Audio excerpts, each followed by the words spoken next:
Hi, I'm Dr. Lloyd Marks. When I was a medical student, I was following a patient who had a minor surgical procedure. He spent the night in the hospital and was scheduled for discharge on the following morning. But things did not turn out that way. While he was sleeping, he was bleeding internally, and his doctors were unaware of it. By the time his blood pressure fell, he was critically ill and eventually died. You have to ask yourself, how could a patient bleed to death in a university hospital? Well, the answer has to do with the way the human body handles shock. When blood is lost or the heart fails, the amount of blood circulating through the body decreases. The body responds to this by tightening up the blood vessels to the non-essential organs such as the intestines and the muscle. This process, which we call vasoconstriction, keeps the blood pressure close to normal so that the heart and the brain continue to receive blood. But since the blood pressure is maintained at near normal values, the medical personnel must rely on much more subtle factors to know that their patient is going into shock. This condition, where the patient has lost a lot of blood or is in heart failure, but the blood pressure is normal, is called compensated shock. When a patient is in compensated shock, they are very fragile. The medical personnel must identify this condition and treat it promptly, or the patient may progress to full-blown shock and die. When I witnessed this, I was profoundly affected.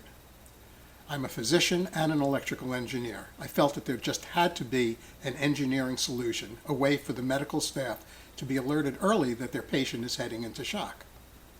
I have devoted a good part of my career to coming up with a solution. That solution is a device called a pulse flow meter. It measures the blood flow in the arms and legs, which provides a very early indication that a patient may be entering a state of compensated shock. I founded a company, MGI Medical, to commercialize the pulse flow meter. The MGI pulse flow meter is non-invasive. That is, you simply apply electrodes to the patient's arms or legs. No needles or catheters are involved. The measurements are made automatically. There is no need for a skilled technician. And the information is available immediately and on a continuous basis. These are all highly desirable characteristics for a patient monitoring device.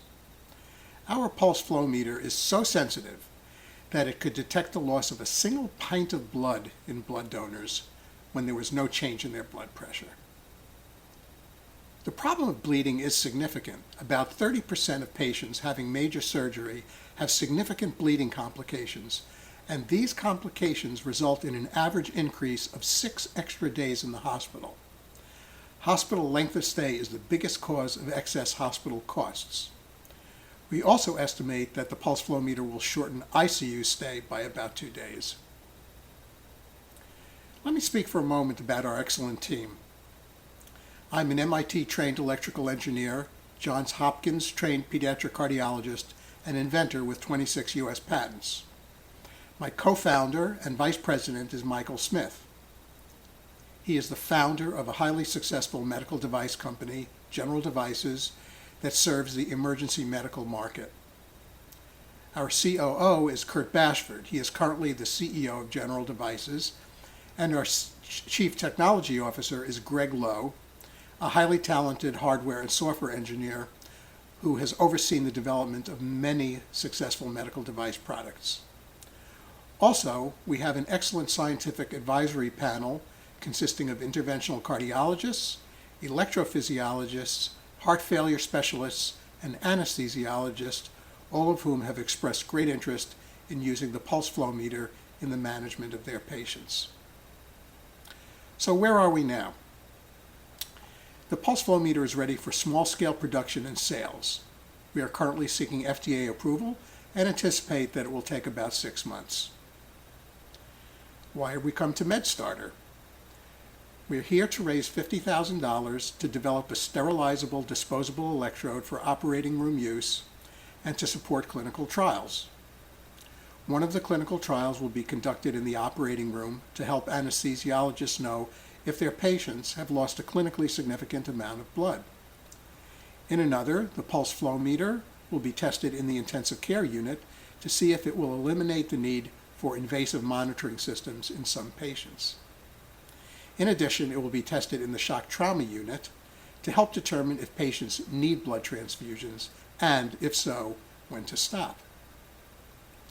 Why should you support us? Well, if you're an individual, you can feel that you are part of developing a technology that will save lives.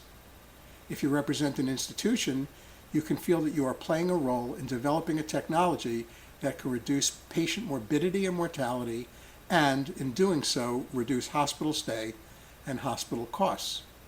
If you represent a corporation, you may find yourself wanting to partner with us to develop the pulse Flowmeter as a successful commercial product. The need is great. In the U.S. alone, there are over 100,000 operating and recovery room beds and 100,000 ICU beds, all of which could benefit from the use of a pulse Flowmeter. Also, there are more than 50 million surgeries per year in the United States, each of which could benefit from this type of monitoring. Thank you for listening to my pitch. I hope that you will support MGI Medical in its goal to commercialize the pulse Flowmeter, which will improve patient care and help control hospital costs. Thank you very much.